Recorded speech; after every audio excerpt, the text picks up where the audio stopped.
All right, here's some notes on doing tooltips. How to turn them on, how to turn them off, how to make them dynamic, things like that. I've got a dummy screen here with 2 buttons on it, but this discussion applies to just about anything you put on the screen, whether they're buttons or images or so forth. Anything can have a tooltip, but not everything, but almost everything. All right, so I've got 2 buttons. The first one here, button 1, really isn't going to do anything. It'll just print out something. That's not the point. The point is the tooltip. Now, button 1 does have a very long tooltip here, as you can see. This is where you put it under the common area. It's text. And it will pop up when you mouse over it. If I just leave it here, you see a tooltip pops up on the Glade thing itself. And that's what they look like. They're black text against a yellowish background.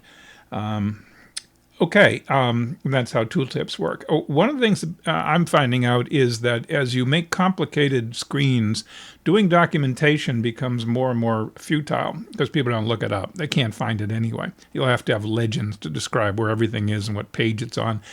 It's very often easier to put your documentation into tooltips, and people can find out what every button does just by mousing over it. When you do that, of course, you also run the risk that the text is too large and it will mouse over and fill the whole screen. So you need probably a way to turn the tooltips off. And that's what we're going to look in the other button.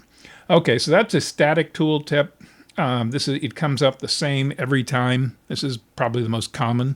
The second one here is a dynamic tooltip. This is called button 2.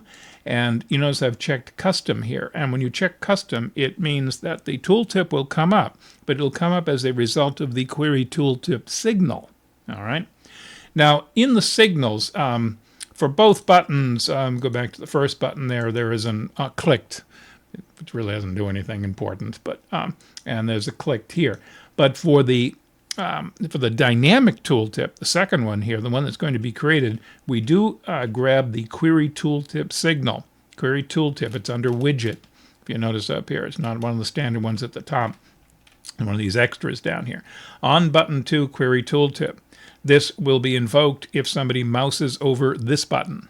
All right. Then we've got the tooltips off. This is a toggle button. It's called tips. It doesn't have a tooltip, as it turns out. I suppose I could put one in, but be a good idea telling it what it does. But anyway, so when it's toggled, you'll get the signal. So the idea is when it's pushed in, you won't see the tooltips. When it's popped out, you will see the tooltips. That's the whole idea here. So we go to the code. The code is pretty much, very, very simple code. There's the buttons, and there's all 3 buttons. One's, of course, a toggle button. The other 2 are ordinary buttons. And we do the usual connection with the builder and so forth. No surprises there. And there's the function to destroy the window or when you click the X box in the upper right. Okay, button 1 clicked. All it's going to do is print back to the console. I've been clicked, and this button 2 clicked. Same thing. Whatever you do there, I don't care. It has nothing to do with this example. Then we get to the next ones. On tips toggled. This is the toggle button. So if you click it, it'll come down here. Whether you click it and it goes in or it goes out, doesn't matter. You can find out if it's been clicked with the function GTK toggle button get active. This function, when you pass it down, so I'm using a cast because I brought it in as a widget. Of course, I could have brought it in as a GTK toggle button, and I wouldn't have to cast it, but I tend to use widget and then cast. So GTK toggle button casts it to be a toggle button, which in fact is what it really is. All right, now the function returns true if the button is pressed. It returns false if the function is not pressed, if the button is not pressed. Well, if the button is pressed, in other words, you've clicked it and the button has gone in, it's been pressed. What you want to do is shut the tooltips off. And there is a function, GTK widget set has tooltip. If you set it to false for a given widget, here it's talking about widgets. It doesn't care really what they are as long as they're tooltippable, and most widgets are. It sets it to false. If you set it to false, no tooltip will appear. If you, on the alternative side here, if it's been toggled and as a result of toggling it's no longer pressed, then it will show up as true, as false. And in other words, the get toggle button, TTK toggle button get active will come back as false, meaning it's not active, so the else clause will apply. And I will turn on the tooltips for those two buttons. Now I can selectively turn on or turn off. I can have different groups of them, do all sorts of things.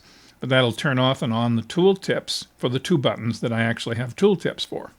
Okay, then here's the query signal. It's Boolean, it's a function, and you get a lot of information, most of which is not all that interesting, like X and Y and keyboard. I'm not sure what keyboard means. I've never used it.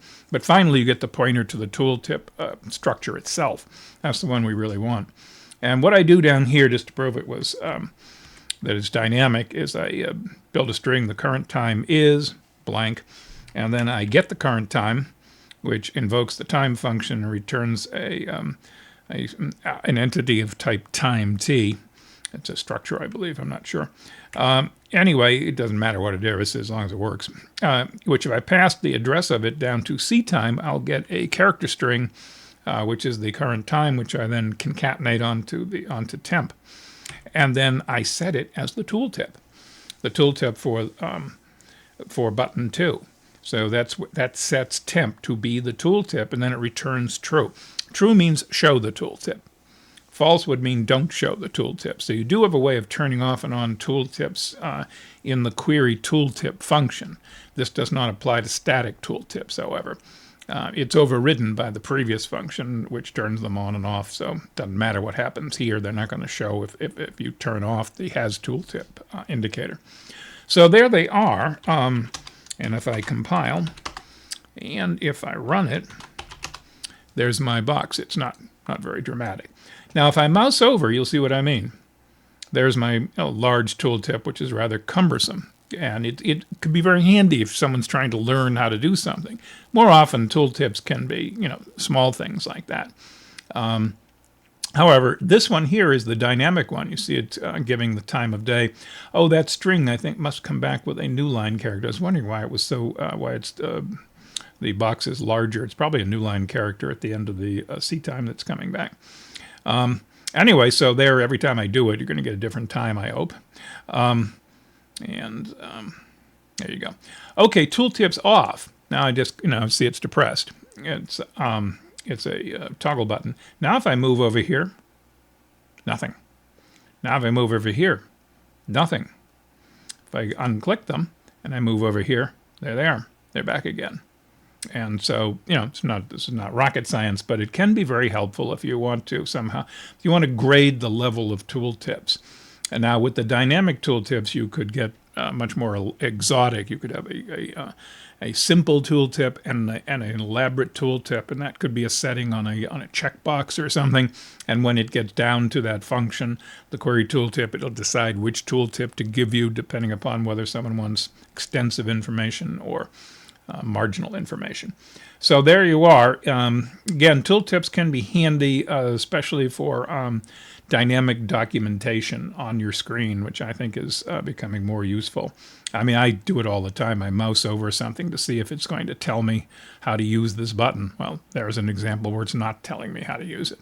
But over here, it does tell me, that minimizes the window. So tooltips can be quite handy in your package, makes people happy.